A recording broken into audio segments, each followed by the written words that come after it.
আসসালামু আলাইকুম ওয়া রাহমাতুল্লাহি ওয়া বারাকাতুহু।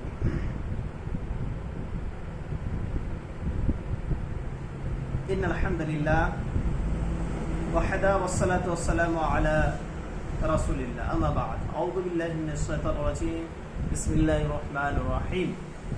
ওয়াল্লাযীনা লা ইয়াশহাদুনা আয-যুরা।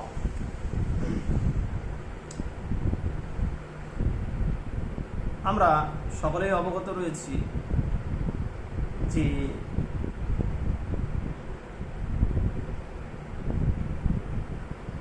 গতকাল অর্থাৎ গত শনিবার যা আমাদের কাছ থেকে বিদায় হয়ে চলে গেছে, এই দিন সম্পর্কে। এই দিনটি ছিল মূলত রাখি বন্ধন দিন, যা অমুসলিমদের কৃষ্টি কালচার, যা ইসলাম ধর্মে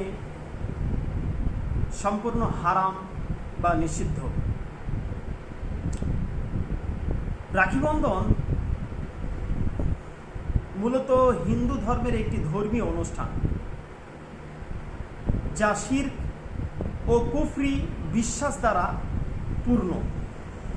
এতে দেব দেবীর নাম, মন্ত্রপাঠ ও পূজা এবং অশুভ থেকে রক্ষা ইত্যাদি বিশ্বাস এর সঙ্গে জড়িত রয়েছে, যা ইসলাম আমাদের কখনো অনুমতি দেয় না। যা ইসলাম আমাদেরকে অমুসলিমদের ধর্মীয় অনুষ্ঠান প্রতীক অনুকরণ করা থেকে নিষেধ করেছে। যেমনটি আল্লাহ সুবহানাহু ওয়া তাআলা তিনি বলেন, ওয়াল্লাযীনা লা ইয়াশহাদুনা যুরা, আর তারা মিথ্যা কাজে উপস্থিত হয় না। তারা কারা?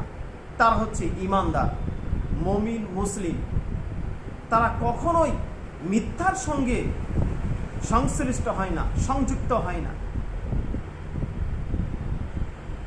আর এটা হচ্ছে মিথ্যা। রাখি বন্ধন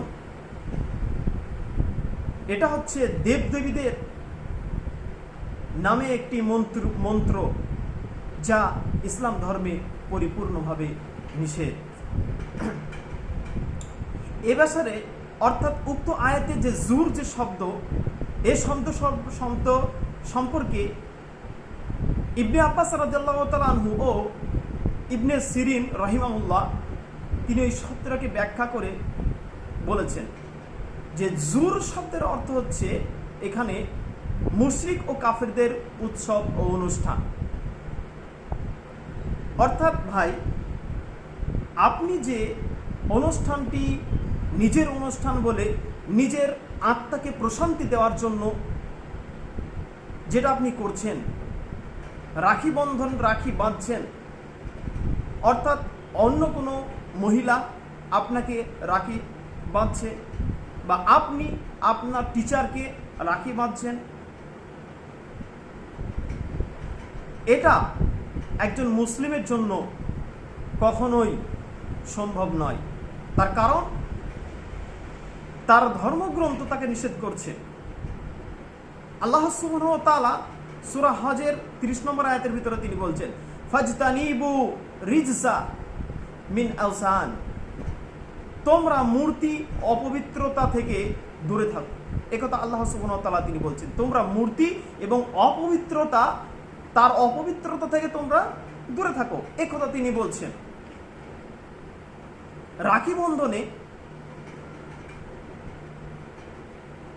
দেবতার উদ্দেশ্য করে মন্ত্র বা রক্ষা সংক্রান্ত বিশ্বাস সরাসরি এটা হচ্ছে শিরকের অন্তর্ভুক্ত।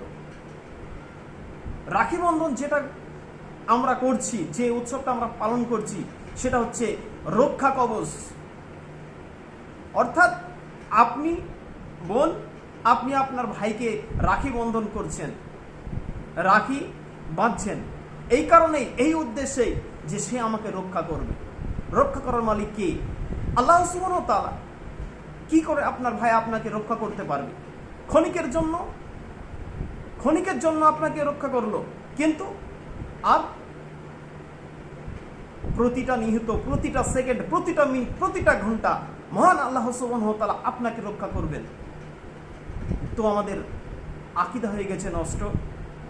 আমাদের আকীদা সোজা রাস্তা নিয়ে আসতে হবে, না হলে কিন্তু আমাদের বিপদ রয়েছে, এহকাল ও পরকালে বিপদ রয়েছে।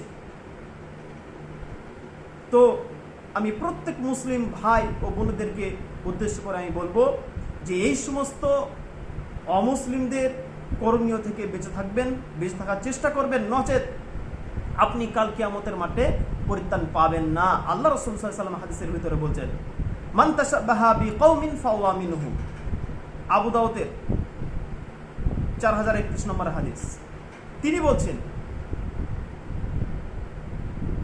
যদি কোনো ব্যক্তি অন্য কোনো কওমের, অন্য কোনো ব্যক্তির, অন্য কোনো ধর্মের, অন্য কোনো জাতির অনুকরণ করে, মুসলিম ব্যক্তি, আপনার ধর্ম মুসলিম, আপনি যদি হিন্দু ধর্মকে অনুসরণ করেন, খ্রিস্টান ধর্মকে অনুসরণ করেন, জৈন ধর্মকে অনুসরণ করেন, বৌদ্ধ ধর্মকে অনুসরণ করেন, তাহলে কাল কিয়ামতের মাঠে আপনাকে ওই ধর্ম অনুযায়ী আপনাকে ওঠানো হবে। যে জাতির আপনি অনুসরণ করবেন সেই জাতি হিসাবে আপনাকে কাল কিয়ামতের মাঠে আপনাকে ওঠানো হবে, উপস্থাপন করা হবে আল্লাহ সুবহানাহু ওয়া তাআলার নিকটে। তখন আপনি ধরা পড়ে যাবেন। তাই আসুন আমরা সকলেই আল্লাহ সুবহানাহু ওয়া তাআলা কোরআন ও আল্লাহ রাসূল সাল্লাল্লাহু আলাইহি সাল্লামের হাদিস অনুযায়ী দুনিয়ার বুকে চলাফেরা করি এবং সেই মোতাবেক আমরা আমাদের এই কর্মব্যবস্থা আমরা করতে পারি। আল্লাহর কাছে সেই দোয়া করি, হে মাওলাই কারীম, তুমি অন্তরের মালিক, তুমি ক্ষমাশীল, তুমি আমাদের অন্তরের খবর জানো, ইন্নাহু আলিমুম বিযাতিস সুদূর। অতএব তুমি আমাদেরকে ক্ষমা করে আমরা যেন তোমার সঠিক রাস্তায় চলতে পারি, সে তৌফিক তুমি আমাদের সকলকে দান করিও। আল্লাহুম্মা আমিন। আসসালামু আলাইকুম ওয়া রাহমাতুল্লাহি ওয়া বারাকাতুহু।